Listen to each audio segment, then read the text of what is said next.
నమస్తే శ్రీకాంత్ గారు. నమస్తే శ్వేత గారు. శ్రీకాంత్ గారు, డైరెక్టర్ శంకర్ గారు. డైరెక్టర్ శంకర్ గారు అంటే ఒక అద్భుతం. ఒక జెంటిల్‌మ్యాన్ చూసుకున్నా, ఒక రోబో చూసుకున్నా, అంటే నాకు తెలిసిన కొన్ని మూవీస్ చెప్తాను. 'బాయ్స్' కానివ్వండి, అప్పట్లో ఒక సెన్సేషన్ అది. అవును. అంటే 'రోబో 1', 'రోబో 2' అఫ్‌కోర్స్ 'రోబో 2' అనేది అనుకున్నంత హిట్ అవ్వకపోయినప్పటికీ కూడా, బట్ ఏవైనా కానీ కొన్ని యూనిక్ మూవీస్ అనేవి శంకర్ గారికి ఉన్నాయి. అలాంటి మూవీస్ తీసే శంకర్ గారు సడెన్‌గా లాస్ట్ 2 మూవీస్ నుంచి 'భారతీయుడు 2' కానివ్వండి, ఇప్పుడొచ్చిన 'గేమ్ చేంజర్‌లో' కానివ్వండి, అనుకున్నంత విజయాలు సాధించలేకపోవడానికి రీజన్ ఏంటో మీ మాటల్లో తెలుసుకుందాం. తప్పకుండా. బ్యాక్ టు బేసిక్స్ అంటారు. హ్మ్. బ్యాక్ టు బేసిక్స్ అనే మాట నేను ఎందుకు ఇక్కడ ప్రయోగిస్తున్నానంటే, మన మూలాల్లోకి వెళ్ళాలి. మూలాల్లోకి వెళ్ళిన తర్వాత, ఆ మూలాల్లో నుంచి మనం ప్రయాణాన్ని మొదలుపెట్టిన తర్వాత, ఎప్పుడూ ఒక అద్భుతమైనటువంటి ఆవిష్కారం జరుగుతుంది. ఓకే. ఒక దర్శకుడు హ్మ్. ఒక గొప్ప రచయిత దగ్గరకు వెళ్ళి తన కథ వినిపిస్తున్నాడు.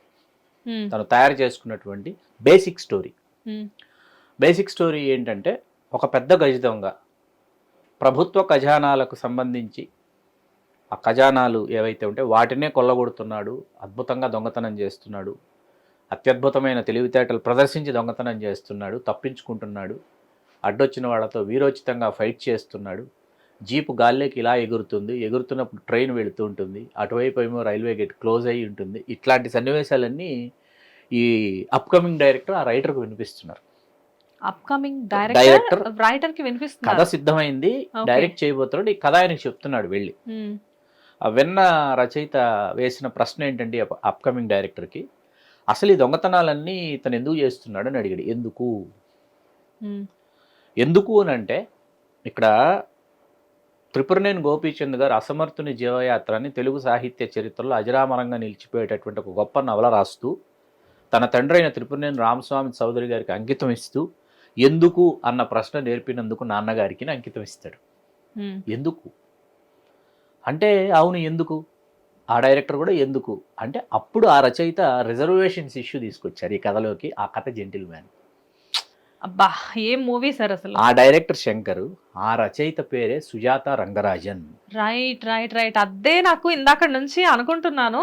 ఆయన పేరు సుజాత రంగరాజన్. సుజాత అంటే వారి అర్ధాంగి పేరు. తన పేరులో మన తెలుగులో కూడా విజయ్ బాపినేడి గారు ఉన్నారు. ఆయన హ్మ్. పూర్తి పేరు గుత్తా బాపినేడి చౌదరి. తన హ్మ్. అర్ధాంగి పేరు విజయ్ తీసుకొచ్చి విజయ్ బాపినేడి అయ్యారు ఆయన. హ్మ్. అట్లాగే ఇక్కడ ఏంటంటే, రంగరాజన్ గారు, ఈయన 1935లో జన్మించారు, 2008లో పరమపదించారు. 1954లో ఆయన ఫిజిక్స్ పూర్తి చేసి, ఆ తర్వాత మద్రాస్ ఇన్స్టిట్యూట్ ఆఫ్ టెక్నాలజీలో ఎలక్ట్రానిక్స్ ఇంజనీరింగ్లో పట్టభద్రులు అయ్యారు. ఆ తర్వాత బీఈఎల్లో ఆయన పనిచేశారు. ఆయన దేశం గర్వించదగ్గ సైంటిస్టు. ఈయన అబ్దుల్ కలాం గారు ఒకేసారి మద్రాస్ ఇన్స్టిట్యూట్ ఆఫ్ టెక్నాలజీలో కలిసి చదువుకున్నారు. ఇద్దరు మంచి మిత్రులు. హ్మ్. తర్వాత మనందరికీ చాలామందికి తెలియని విషయం, ఈవీఎం కనుగొన్నటువంటి కీలకమైనటువంటి సైంటిస్టులలో రంగరాజన్ గారి పేరు ముందుంటుంది. హ్మ్. ఇది సైంటిస్ట్గా రంగరాజన్ గారు సాధించినటువంటి విజయం. అయితే రంగరాజన్ గారు 250 కథలు, 100 నవలలు, 10 నాటకాలు రాసి తమిళ సాహిత్యాన్ని సుసంపన్నం చేసినటువంటి సాహితీవేత్త కూడా. తమిళ భాషా వికాసానికి విశేషంగా కృషి చేసినటువంటి వ్యక్తి కూడా. ఎటువంటి కృషి చేశారంటే, కంప్యూటర్ ఇంగ్లీష్ వర్డ్ని తమిళ్లో కణిని అంటారు. కణిని అనే పదాలని హ్మ్. పాస్వర్డ్ కడవుచోల్ అని చెప్పేసి అట్లా తమిళ పదాలని సృష్టించినటువంటి సృష్టికర్త. ఓకే. ఇప్పుడు మనం గ్రామఫోన్ ఉందండి, హ్మ్. గ్రామఫోన్ హ్మ్. రికార్డ్. హ్మ్. తెలుగులో దానికి సమానార్థకమైన పదం వెయ్యాలంటే ఏమని వేస్తారంటే, ఆత్రేయ గారు లాంటి వాళ్ళని అడిగితే సంగీతపు పళ్ళెం అన్నారు. ఇప్పుడు సంగీతపు పళ్ళెవని మాట్లాడటానికి అనటానికి మనం చాలా నామోషిగా ఫీల్ అవుతాం. హ్మ్. కానీ అక్కడ ఇసై తట్టు అంటారనమాట తమిళంలో. వాళ్ళ పదం వాడటానికి నామోషిగా భావించరు, నామోషిగా అనుకోరు వాళ్ళు. ఇట్లా తమిళ భాషా వికాసానికి, తమిళ సాహిత్యానికి, తమిళ సినిమాకి విశేషంగా సేవలందించినటువంటి వ్యక్తి సుజాత రంగరాజన్ గారు. ఈ సుజాత రంగరాజన్ గారు జెంటిల్మెన్, ప్రేమికుడు, భారతీయుడు, బాయ్సు, జీన్సు, అపరిచితుడు, శివాజీ, రోబో, వరుసగా ఈ అన్ని సినిమాలకి ఆయన కాంట్రిబ్యూషన్ ఉంది. ఒకే ఒక్కడు. వీటన్నింటిలో మీరు ఒకసారి తరచి చూస్తే ఫ్లాష్ బ్యాక్ ఎపిసోడ్స్ హ్మ్. సృష్టించడంలో, అక్కడ ఆ పాత్రల్ని సృష్టించడంలో, అక్కడ ఆ పాత్రలకి ప్రాణప్రతిష్ఠ చేయడంలో సుజాత రంగరాజన్ గారు సిద్ధహస్తులు. అందుకే మీకు అపరిచితుడుకు ప్రాణం ఏంటి? గరుడ పురాణం. ఆయన హ్మ్. గరుడ పురాణం చదివి గరుడ పురాణంలో ఉన్నటువంటి ఆ శిక్షలు ఏవైతే గరుడ పురాణంలో యమలోకం వెళితే ఈ శిక్ష అమలు పరుస్తారు అన్నటువంటి శిక్షలు ఏవైతే ఉన్నాయో అవి భూలోకంలోనే ఒక మనిషి ఆ శిక్షలు విధిస్తే ఎట్లా ఉంటుందన్నదే అపరిచితుడు మనకి. దాని స్ప్లిట్ పర్సనాలిటీ అని మరొకటని ఇంకొకటని అవన్నీ తీసుకొచ్చినా కూడా గరుడ పురాణం దాని ప్రాణం, ఆ సోల్ అంటారు. సో మీరు చెప్పదలుచుకుంది ఏంటి సార్? అంటే ఇప్పుడు with Sujatha, without Sujatha, after Sujatha. అంటే సుజాత గారు 1980లో రాసినటువంటి ఒక నవల ఎన్ ఇనియా ఇందిరా అంటారు. ఎన్ ఇనియా ఇందిరా, అది రోబో. ఆయన 2008లో చనిపోయారు. రోబో 2010లో విడుదలైంది. అప్పటికి స్క్రిప్ట్ పూర్తి అయిపోయింది. మీకు తమిళంలో తమిళం పేరే పెట్టారు, తెలుగులో రోబో అని పెట్టా, తమిళంలో రోబో కాదు ఎంతిరన్ అంటే యంత్రుడు. ఎంతిరన్ యంత్రుడు అనమాట. ఆ పేరే పెట్టారు అక్కడ. ఇక్కడ విత్ సుజాత, వితౌట్ సుజాత ఏంటంటే మిమ్మల్ని జడ్జ్ చేసేటటువంటి ఒక పర్సనాలిటీ. మీ ఇంట్లో ఒక పెద్దనాన్నగారు, ఒక మేనమామో, లేకపోతే మీ పెద్దన్నయ్యో, లేకపోతే మీ నాన్నగారు ఇక్కడ ఈ తప్పు జరుగుతోంది, ఈ తప్పు సరిదిద్దుకో అని చెప్పగలిగిన వాళ్ళు లేకపోతే ఏమవుతుందంటే ఆ తర్వాత మీరు వరుసగా 2.0 తీసుకున్నా, లేకపోతే ఐ తీసుకున్నా, లేకపోతే స్నేహితుడు అంటే అది మళ్ళీ మీకు రాజ్ కుమార్ హిరాన్ స్క్రిప్ట్, అది రీమేక్ నన్బన్ కశ్యప్, దాని పక్కన పెడితే భారతీయుడు 2 తీసుకున్నా, గేమ్ చేంజర్ తీసుకున్నా, గేమ్ చేంజర్ గురించి ఆఖరణ మాట్లాడుకుందాం. ఇవన్నీ తీసుకుంటే ఏంటంటే ఇక్కడ శంకర్ని కంట్రోల్ చేసేటటువంటి ఇంకొక మేధస్సు అవసరం. ఆ మేధస్సు ఇక్కడ కొరవడింది. ఇక్కడ సుజాత రంగరాజన్ గారు లేరు. సో ఈ సందర్భంలో నేను మిమ్మల్ని ఇంకో మాట కూడా తప్పకుండా అడగండి. సో మనం శంకర్ గారు గురించి మాట్లాడుతున్నాం కాబట్టి ఇది సందర్భం కాకపోయినా నేను ఇంకొక డైరెక్టర్ గురించి ప్రస్తావించదలుచుకున్నాను. తప్పకుండా. శంకర్ గారికి మీరు ఇందాక చెప్పిన రైటర్కి ఎంత అనుబంధం ఉందో అదే రైటర్తో మణిరత్నం గారికి కూడా అంతే అనుబంధం ఖచ్చితంగా ఉంది. వాళ్ళు ఇద్దరూ కలిసి పనిచేశారు. అమృత, రోజా, దొంగ, యువ, దిల్సే, వీటన్నింటికి కూడా సుజాత రంగరాజన్ గారు, మణిరత్నం గారు కలిసి పనిచేశారు. ప్రస్తుతం మణిరత్నం గారి మూవీస్కి కూడా చాలా వరకు అనుకున్నంత గుర్తింపు రావట్లేదు. అంటే అఫ్కోర్స్ శంకర్ గారితో కంపేర్ చేస్తే ఈయన కాస్త తగ్గించారు మూవీస్ తీయడం. కాకపోతే ఏంటంటే అప్పుడు మణిరత్నం గారు, ఇప్పుడు మణిరత్నం గారు, అంటే నాకైతే సఖి అనేది నా ఫేవరెట్ మూవీ అప్పట్లో.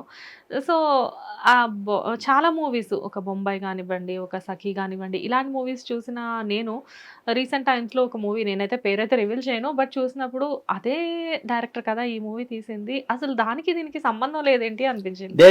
నేను అనేది ఏంటంటే బ్యాక్ టు బేసిక్స్ అని మళ్ళీ నేను చెప్తాను. ఎందుకు బ్యాక్ టు బేసిక్స్ అన్నానంటే ఈ సుజాత రంగరాజన్ గారి దగ్గరికి వీళ్ళు వెళ్ళినప్పుడు సుజాత రంగరాజన్ గారు కథ శాంతం విని ఫలానా పాత్ర ఎందుకు అట్లా ప్రవర్తిస్తుంది, లేకపోతే నువ్వు ఎందుకు ఈ పాత్రను ఇట్లా నువ్వు రాసుకున్నావు, ఈ పాత్ర ఇట్లా ప్రవర్తించకపోతే బాగుంటుందేమో అని చెప్పి ఆయన వీళ్ళని వార్న్ చేసేటటువంటి క్రమంలో ఏంటంటే అద్భుతమైనటువంటి పాత్రలు, అద్భుతమైనటువంటి సన్నివేశాలు కొత్తగా పుట్టుకొచ్చాయి అన్నమాట. కానీ ఇండస్ట్రీలో రైటర్స్కి ఇంత ఇంపార్టెన్స్ ఎప్పటి నుంచి ఉంది సార్? ఖచ్చితంగా మొదటి నుంచి ఉంది, తొలినాళ్ల నుంచి ఉంది. పింగళ నాగేంద్రరావు గారి రోజుల నుంచి, సముద్రాల గారి రోజుల నుంచి, సదాశివ బ్రహ్మం గారి రోజుల నుంచి కూడా ఉంది. వీళ్ళందరూ చాలా గొప్ప గొప్ప కథా వస్తువులు, అద్భుతమైన మాటలు రాసినారు, అద్భుతమైనటువంటి స్క్రీన్ ప్లేలు అందించారు, నో డౌట్ ఎట్ ఆల్. ఇప్పుడున్న రైటర్స్ చాలా మంది కూడా కంప్లైంట్ ఏం చేస్తున్నారు అంటే, లిరిక్ రైటర్స్ కానివ్వండి, డైలాగ్ రైటర్స్ కానివ్వండి, స్క్రీన్ ప్లే కానివ్వండి, ఏమంటున్నారంటే డైరెక్టర్కి ఉన్న వాల్యూ మేము ఎంత చేసినా కానీ బ్యాక్గ్రౌండ్లో మాకు ఉండట్లేదు అని చెప్పేసి చాలా మంది కంప్లైంట్. ఇక్కడ మీకు నేను నలుగురు దర్శకుల పేర్లు చెప్తాను. కె రాఘవేంద్రరావు గారు, ఏ కోదండరామిరెడ్డి గారు, రవిరాజ పిన్శెట్టి గారు, బి గోపాల్ గారు, వీళ్ళు నలుగురు ఎప్పుడు కథలు రాయాల, వీళ్ళు నలుగురు ఎప్పుడు మాటలు రాయాల. మీకు అర్థమవుతుందా? వీళ్ళు నలుగురు గొప్ప రచయితలు, మంచి రచయితలు, అద్భుతమైన రచయితలు. ఎవరున్నారు, వాళ్ళు ఏమి రాస్తారు, వాళ్ళు రాసిన దానికంటే గొప్పగా మేము ఎలా తెర మీద తీసుకురావాలని చెప్పి అద్భుతమైన సినిమాలు, తెలుగు సినిమా చరిత్రలో నిలిచిపోయేటటువంటి వ్యాపారాత్మక చిత్రం అంటే ఇచ్చినటువంటి దర్శకులు. మీరన్నట్లుగా పరశురి బ్రదర్స్ ఒక తరంలో ఈ నలుగురు దర్శకులు మనం మాట్లాడుకుంటే, వీళ్ళు మరీ ముఖ్యంగా రాఘవేంద్రరావు గారు 100కు పైగా, కోదండరామిరెడ్డి గారు 90 సినిమాలకు దగ్గరగా సినిమాలు డైరెక్ట్ చేసినటువంటి డైరెక్టర్స్ అన్నమాట. మీకు నేను చెప్తున్నది అర్థమవుతుంది. ఇక్కడ మనం కొంచెం పక్కదారిలోకి వెళ్ళినప్పటికీ నేను మొన్న ఒక సినిమా చూస్తున్నాను. ఒక సినిమా చూస్తూ ఆ సినిమాకి యనమూరి వీరేంద్రనాథ్ గారి నవల, ఆ సినిమా చూస్తున్నాను నేను. సినిమా చూస్తూ కొడుకు తల్లి జైల్లో ఉంది, తన తల్లి జైల్లో ఉందని కొడుకు మొట్టమొదటిసారి తెలిసిన తర్వాత, అంటే ఆవిడే తన తల్లి జైల్లో ఉందని తెలిసింది, జైలుకి వెళ్ళాడు తల్లిని చూడటానికి, కలుసుకోవడానికి వెళ్ళాడు. కాదు చెప్తాను, తల్లిని కలుసుకోవడానికి కొడుకు వెళ్ళాడు. కొడుకు వెళ్ళిన తర్వాత తల్లి కొడుకుని చూసి పరుగున కొడుకుని తెలుసు, పరుగున వచ్చిన తర్వాత ఇద్దరు అద్భుతమైన ఎక్స్ప్రెషన్స్ ఇస్తారు, నో డైలాగ్స్. ఎక్స్ప్రెషన్స్ ఇచ్చి తల్లి ఏమంటుందంటే ఇలా ఇలా అని ఇలా అంటుంది అంతే. ఇంతప్పుడు చూశాను ఇంత వాడి అయ్యావని. దీనికి ఎవరూ ఊహించినంత అత్యద్భుతమైనటువంటి బీజిఎం ఇళయరాజా గారు వేస్తారు. ఆ సినిమా చూస్తూ నేను డైరెక్టర్కి ఫోన్ చేశాను. కాదు సార్, సీన్ ఫస్ట్ టైం తల్లి కొడుకు కలుసుకున్నప్పుడు రైటర్ చాలా ఎక్కువ డైలాగులు రాసుండొచ్చు నేను అనుకోవటం. నాకు తెలిసి ఈ క్రెడిట్ మీకే ఇస్తాను నేను, లోక్ సింగ్ గారు కెమెరామెన్. ఏం జరిగింది సార్ అసలు అంటే 4 పేజీల డైలాగులు, రైటర్ పేరు ఇక్కడ వద్దు, 4 పేజీల డైలాగులు రాశాడు రైటరు.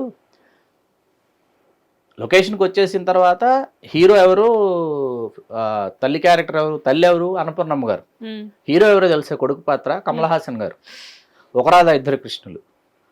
చూసి కోదండరామిరెడ్డి గారు అనుకున్నారు ఇప్పుడు కమల్ హాసన్ గారు అన్నపూర్ణమ్మ గారు 4 పేజీల డైలాగులు చెప్తూ ఏడ్చుకోవాలి ఇప్పుడు అని పరా పెన్ను తీసుకుని కొట్టేసాను. డైలాగులు మొత్తం కొట్టేసి ఆలోచించి ఏం చేయాలని ఆలోచించి ఇంతే ఇలా తీస్తే బాగుంటుంది, దీనికి ఇళయరాజా గారి దగ్గర ఒక బ్రహ్మాండమైన బీజిఎం చేయించుకుందాం తీశాను నేను అన్నారు. రైటరు రాసేసిన పేజీలకు పేజీలు రాసేసిన, డైరెక్టర్ ఏంటంటే సెట్కి వచ్చిన తర్వాత ఆర్టిస్టులు ఎవరు, వాళ్ళ చేత ఏం తీసుకోవాలి, ఏం చెప్పించాలి, ఏం చెప్పించకూడదు అంటే ఆన్ పేపర్ ఏముండాలి ఏముండకూడదు అక్కడ స్పాట్లో డెసిషన్ తీసుకోవాలండి. ఇప్పుడు మన శంకర్ గారు ఏం చెప్పారు, చాలా బాధపడుతున్నాను 5 గంటల సినిమా తీశాను. ఎవరు తీయమన్నారు 5 గంటల సినిమా, 6 గంటల సినిమా? మీరు మాట్లాడితే నేను కేవీ రెడ్డి గారి గురించి మాట్లాడుతున్నానని అనుకోకపోతే శ్వేత గారు స్టాప్ వాచ్ అని చెప్పి పెట్టుకొని కేవీ రెడ్డి గారు, డివి నరసరాజు గారు వీళ్ళంతా స్టాప్ వాచ్ అంటారు. సీన్ చదివేవారు. సీన్ చదువుతూ హీరో హీరోయిన్ని క్రేగంట చూశాడు, హీరోయిన్ కూడా హీరోయిన్ని క్రేగంట చూసింది, ఇద్దరి పెదవులు విడిపడినట్టు విచ్చుకున్నాయి. ఆ తర్వాత వారి ఇరువురి చిరు దరహాసాలు, ఆ మందహాసాలు సెలాయళలాగా అని సీన్ రాసుకున్నారనుకోండి, వీళ్ళు బ్రెయిన్లో బ్యాక్గ్రౌండ్ మ్యూజిక్ ఊహించుకుని ఈ సీన్ ఎంతసేపు వస్తుందో టైం నోట్ చేసేవారంట స్టాప్ వాచ్తో. దిస్ ఇస్ కేవీ రెడ్డి గారి స్కూల్. స్టాప్ వాచ్తో నోట్ చేసి ఎన్ని వేల అడుగులు వస్తుంది, ఎంత ఫుటేజ్ అంటే ఎంత ఫుటేజ్ అవసరం అవుతుంది, ఎన్ని క్యాన్ల ఫిలిం అవసరం అవుతుంది, ఎక్స్ట్రాగా వేస్టేజ్కి ఎన్ని క్యాన్స్ పెట్టుకోవాలని చెప్పి చాలా క్యాలిక్యులేటెడ్గా వాళ్ళు స్క్రిప్ట్ తయారు చేసుకుని ఆ తర్వాత షూటింగ్కి వెళ్ళేవాళ్ళు. మరి ఆ రోజులు కదా సార్, ఇప్పుడు డిజిటల్స్ కదా సార్, ఏ రోజైనా మీకు ప్రొడక్షన్ కాస్ట్, ప్రొడక్షన్ వాల్యూస్ అనేవి మీకు నిర్మాణ విలువలు అంటారు. మీకు అక్కడ ఒక 100 మందో 150 మందో 200 మంది ఆర్టిస్టులు ఉంటే వాళ్ళ భోజనాలకు కానీ, వాళ్ళ వనరులు కానీ, వసతులు కానీ, ఈవేళ మీరు షూటింగ్కి వెళ్ళండి, మీరు అవుట్డోర్ షూటింగ్కి వెళ్ళండి. మీరు అవుట్డోర్ అంటే ఆర్ఎఫ్సి కావచ్చు, లేకపోతే షేక్పేట కావచ్చు, గండిపేట కావచ్చు, ఇంకోటి కావచ్చు, ఎకరాలకు ఎకరాలు ఉన్నటువంటి చోట మీకు 10ల సంఖ్యలో క్యారావెన్లు కనిపిస్తాయి. ఇంకెక్కడో షూటింగ్కి సంబంధించిన సెట్లు కానీ, గుడారాలు కానీ, ఇవన్నీ కూడా మీకు ఎట్లా ఉంటుందంటే ఏం జరుగుతుందో, ఎప్పుడు జరుగుతుందో, అసలు రోజుకి ఎన్ని షాట్స్ తీస్తారో ఎవరికీ తెలియనటువంటి పరిస్థితుల్లో వాళ్ళ షూటింగ్ జరుగుతుంది. It's very clear. అట్లా నేను 5 గంటల సినిమా తీశాను. కీలకమైనటువంటి సన్నివేశాలు, కథకు చాలా అవసరమైనటువంటి సన్నివేశాలన్నీ ఈ సినిమాలో నుంచి నేను తొలగించాల్సి వచ్చింది కాబట్టి నాకు చాలా బాధగా ఉంది. అందుకని మీ సినిమా అనుకున్న స్థాయిలో మీకు నచ్చకపోయి ఉండవచ్చు. ఇటువంటివన్నీ మొన్న శంకర్ గారు మాట్లాడారు, మనం చూసాం. శంకర్ గారు గేమ్ చేంజర్ దగ్గరకు వస్తే మనం సుజాత రంగరాజన్ గారి దగ్గర మొదలు పెట్టాం. With Sujatha, without Sujatha. అసలు ఇప్పుడు ఇదే కదా హాట్ టాపిక్. 3 సినిమాలు రిలీజ్ ఒకే ఒక్కడులో ఉన్నటువంటి ఏదైతే ఉందో వన్ డే సీఎం, దానిలో నుంచి ఆ ఫ్లేవర్లో నుంచి ఆయన ఈ కథ రాసుకోవటం. ఈ కథ కార్తీక్ సుబ్బరాజు ఇచ్చాడు. జిగర్దాండ XX మన పేట, మన కార్తీక్ సుబ్బరాజు అతను ఇచ్చాడు కథ. కథ ఇచ్చిన తర్వాత ఈయన ఏం చేశారు, ఈ కథలో ఉన్నటువంటి ఇబ్బంది ఏంటంటే హీరోకి ఒక లక్ష్యం లేదండి. రామనందన్కి ఒక లక్ష్యం లేదు. హీరోయిన్ కోసం ఐఏఎస్ అవ్వాలనుకుంటాడు, ఐపీఎస్ అవుతాడు. 6 మార్కుల్లో తక్కువ వచ్చి ఐపీఎస్కి వెళ్తాడు. వెళ్ళిన తర్వాత మళ్ళీ హీరోయిన్ కోసం మళ్ళీ ఆయన ఎగ్జామ్ రాసి మళ్ళీ ఐఏఎస్ అవుతాడు. ఐఏఎస్ అయిపోయిన తర్వాత ఆ తర్వాత అనుకోకుండా సీఎం అవుతాడు. అనుకోకుండా సీఎం అయిన వ్యక్తి లేదు నేను మళ్ళీ ఐఏఎస్ అవ్వాలనుకుంటున్నాను అని మళ్ళీ వెనక్కి వెళ్తాడు. మళ్ళీ అక్కడి నుంచి ఏం చేస్తాడు, ఎలక్షన్ కమిషనర్ అవుతాడు. ఎలక్షన్ కమిషనర్ దగ్గర నుంచి మళ్ళీ రాజకీయాల్లోకి వచ్చి మళ్ళీ సీఎం అవుతాడు. మీకు ఇంత కన్ఫ్యూజన్. ఇదేంటంటే ఆ ఒకే ఒక్కడు వన్ డే సీఎం క్యారెక్టర్ని దేనికి తీసుకెళ్ళి ఎలక్షన్ కమిషనర్ అంటే ఎవరు, టిఎన్ శేషన్, తిరునెల్లై నారాయణ అయ్యర్ శేషన్. విన్నారా పేరు మీరు? 1990 డిసెంబర్లో మొదలు పెడితే 1996 డిసెంబర్ 11 వరకు కూడా చీఫ్ ఎలక్షన్ కమిషనర్ ఆఫ్ ఇండియాగా వ్యవహరించినటువంటి తిరునెల్లై నారాయణ అయ్యర్ శేషన్ గారు, టిఎన్ శేషన్ గారి పాత్రని, ఆయన యొక్క వ్యక్తిత్వాన్ని ఆధారం చేసుకుని ఆ ఒక్క వ్యక్తిత్వాన్ని, ఆ ఒక్క వ్యక్తి తాలూకు జీవితంలోని సంఘటనల్ని తీసుకుంటే గొప్ప కథ అవుతుంది. ఎందుకంటే అసలు సామాన్యుడికి కూడా నాకు బాగా గుర్తు 1994 ఎలక్షన్స్ నేను చేశాను. ఆ ఎలక్షన్లో నేను పార్టిసిపేట్ చేశాను. ఆ ఎలక్షన్కి సంబంధించి టిఎన్ శేషన్ గారి పేరు అప్పటికి 90లో ఆయన తీసేసుకున్నారు. ఛార్జ్ తీసుకుంటే 94 పీక్స్ అన్నమాట. అంటే ఒక అభ్యర్థి తాలూకు ఖర్చు ఇంత దాటకూడదు, ఈ లిమిట్ దాటితే అసలు ఆ అభ్యర్థి ఎన్నికల్లో పోటీ చేయడానికి అనర్హుడు అనేటటువంటిది కూడా తీసుకొచ్చాడు ఆయన. సంస్కరణలు ప్రవేశపెట్టాడు ఆయన. ప్రవేశపెట్టి అసలు కేంద్ర ప్రభుత్వం గడగడ వణికిపోయింది ఆయన ప్రవేశపెట్టిన సంస్కరణలకి. ఈ టైం నుంచి ఈ టైం వరకే మీరు ప్రచారం చేసుకోవాలి, ఆ టైం దాటితే కూడా మీ మీద వేటు పడుతుంది, మీరు అనర్హులు. ఇట్లాంటి సంస్కరణలని తీసుకొచ్చేటప్పటికి అసలు ఎవరు అప్పటిదాకా ఎన్నికల ప్రక్రియ కావచ్చు, రాజకీయ నాయకుల అవకతవకలు కావచ్చు, అస్తవ్యస్తంగా జరుగుతున్నదంతా ఒక సిస్టంలోకి తీసుకొచ్చినటువంటి వ్యక్తి టిఎన్ శేషన్ గారు. ఒక దశలో కేంద్ర ప్రభుత్వం ఆయన అధికారాలని తగ్గిస్తూ ఆయనకి జాయింట్ కమిషనర్గా గిల్లి గారిని, జీవీజీ కృష్ణమూర్తి గారిని వాళ్ళిద్దరిని వేసినా కూడా ఆయన అనుకున్నట్టు చేశారు శేషన్ గారు. ఇట్లా శేషన్ గారి జీవితంలోని సంఘటనల్ని సమాహారంగా చేసుకుని గొప్ప కథ అయ్యేది. ఇక్కడ ఏమైపోయింది, మళ్ళీ ఫ్లాష్ బ్యాక్ తీసుకొచ్చారు ఇందులోకి. ఫ్లాష్ బ్యాక్ తీసుకొచ్చి ఫ్లాష్ బ్యాక్ లో నేను ఆ ఫ్లాష్ బ్యాక్ కి కనెక్ట్ అయ్యి, ఎక్కడ కనెక్ట్ అయ్యి అంటే తప్పెటగుళ్ళు అనేది మన శ్రీకాకుళంలో మనకి సంప్రదాయబద్ధమైనటువంటి నృత్యం, ఆ నృత్యం తీసుకొచ్చారు అంజలి గారి పాత్ర ద్వారా.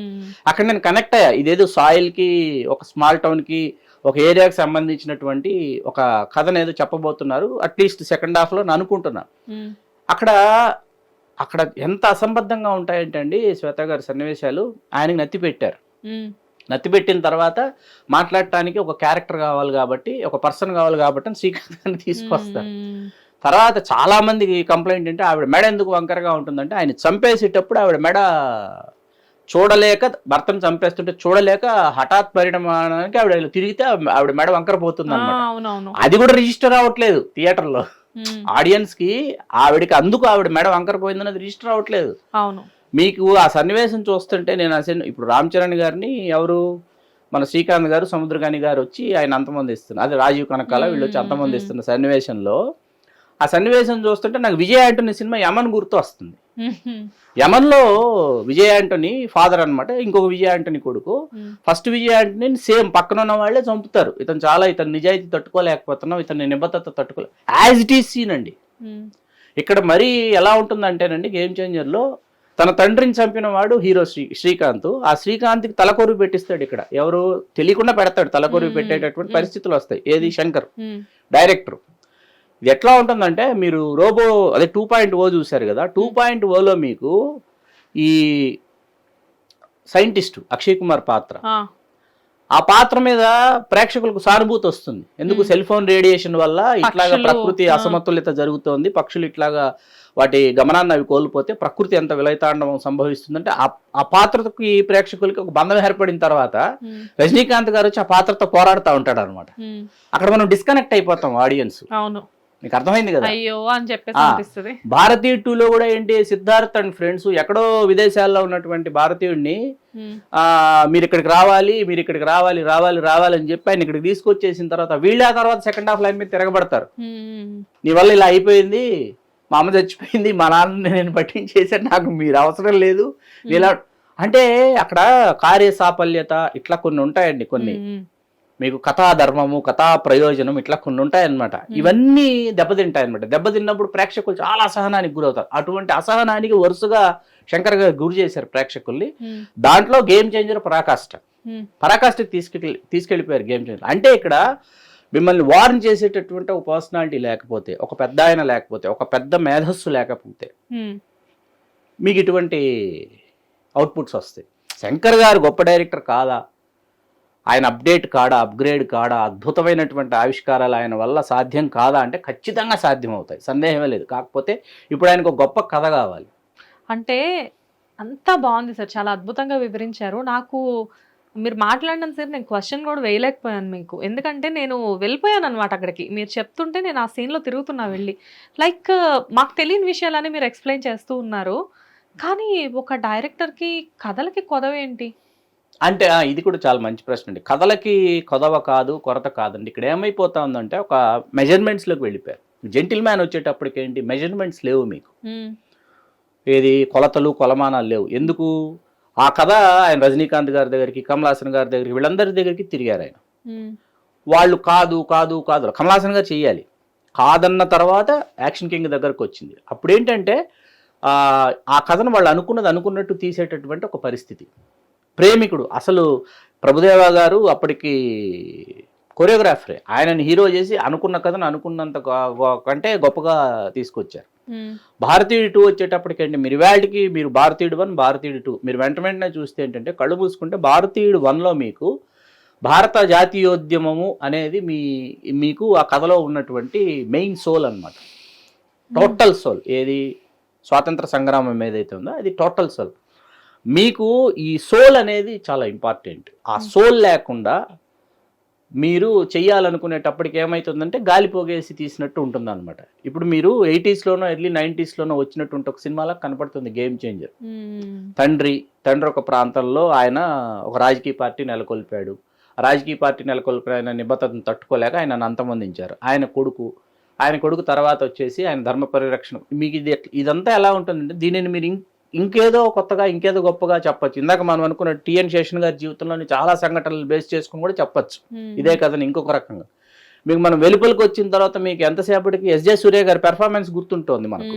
బయటకు వచ్చిన తర్వాత ఆయన వాయిస్ ఆయన పెర్ఫార్మెన్స్ అవే గుర్తు వస్తున్నాయి అనమాట. అంటే ఒక పాత్రనే బాగా రాసుకున్నారా లేకపోతే మిగతా పాత్రలకి? ఇప్పుడు సునీల్ గారి పాత్ర ఉందండి. ఇప్పుడు అంజలి గారికి అయితే ఆవిడకి అనుకోకుండా వచ్చినటువంటి ఆ వైకల్యాన్ని సునీల్ గారి పాత్రకి ఆయన బై బర్త్ నేను ఇలాగే ఉన్నానని చెప్పి ఆ వైకల్యంతో కామెడీ చేయించేటటువంటి ప్రయత్నం చేశారు. ఎప్పుడూ అండి వైకల్యం ఉన్నటువంటి వాళ్ళ చేత కామెడీ చేయించడం కానీ ఆ బాడీ షేమింగ్ కానీ చేయకూడదండి. అది మహాపాపం. అది అంటే తెలిసి చేశారా మీరు తెలియకుండా చేశారా అన్నది కామెడీ చేయిస్తున్నారు.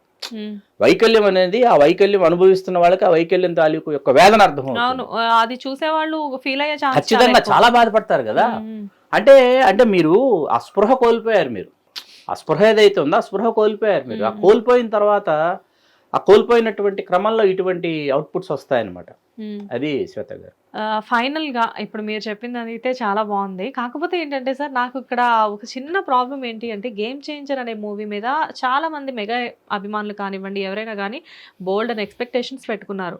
ఫైనల్ గా శంకర్ గారు మొన్న మాట్లాడినప్పుడు అనుకున్నంత ఆయన కూడా యాక్సెప్ట్ చేశారు కొన్ని నిజాల్ని. బట్ యాజ్ ఏ మెగా ఫ్యామిలీకి బాగా చేరువలో ఉన్న మీరు చెప్పండి, అసలు after game changer Ram Charan గారి స్పందన ఏంటి? అంటే స్పందన అనేది ఏం లేదు. ఇప్పుడు రామ్ చరణ్ గారు చాలా బాగా పెర్ఫామ్ చేశారు. మోర్ దాన్ మెథడ్ యాక్టింగ్ అంటారు. శంకర్ గారే కొన్ని సీన్స్ కి చూసి మోర్ దాన్ మెథడ్ యాక్టింగ్ అంటారు. Charan performance is fabulous. అందులో ఎక్కడ ఆ విషయంలో ఎక్కడ కొరత లేదు. ఏది చూస్తున్నటువంటి వాళ్ళకి అంటే ఒక అద్భుతం అనేది బయటకు వస్తుంది అనేది వాళ్ళు మీ మాటల ద్వారా మాకు తెలిసింది. Anyways thanks for the information. Thank you very much. Hit TV app ఇందులో short news, live news, entertainment shows, movies, digital magazines తో పాటు మీ జిల్లా వార్తలను కూడా ఫ్రీగా చూడొచ్చు. అంతేకాదు కేజీ నుంచి పీజీ వరకు విద్యార్థులకు స్కాలర్షిప్ కూడా అందిస్తున్నాం. ప్రతి వారం 10 మందికి లక్కీ డ్రా ద్వారా ఒక్కొక్కరికి 10,000 రూపాయలు అందిస్తున్నాం. ఇంకెందుకు ఆలస్యం, వెంటనే హిట్ టీవీ యాప్ ని డౌన్లోడ్ చేసుకుని ఫ్రీగా ఎంటర్టైన్మెంట్ పొందండి. Hit TV app. Hit TV app. Please download hit TV app. Hit TV app ని ఫ్రీగా డౌన్లోడ్ చేసుకొని ఎంజాయ్ చేయండి. మీకు నచ్చిన ఎంటర్టైన్మెంట్ కోసం హిట్ టీవీ యాప్ ని ఫ్రీగా డౌన్లోడ్ చేసుకొని ఎంజాయ్ చేయండి. హిట్ టీవీ యాప్ ని డౌన్లోడ్ చేసుకుని ఆస్వాదించండి, ఆశీర్వదించండి. ఇంతమంది సెలబ్రిటీలు హిట్ టీవీ యాప్ ని డౌన్లోడ్ చేసుకోండి అని చెప్తున్నారంటే ఎంత మంచి యాప్ ఆలోచించండి. అమెరికా అమెరికా అమెరికా అమెరికాలో చదవాలనుకునే వాళ్ళకి విశ్వసనీయమైన పేరు మన శౌర్య కన్సల్టెన్సీ. UK లో 1 year masters. UK లో 1 year masters. 2 years work permit up to 5 years visa. Contact Saurya Consultancy. Contact 89851 89851.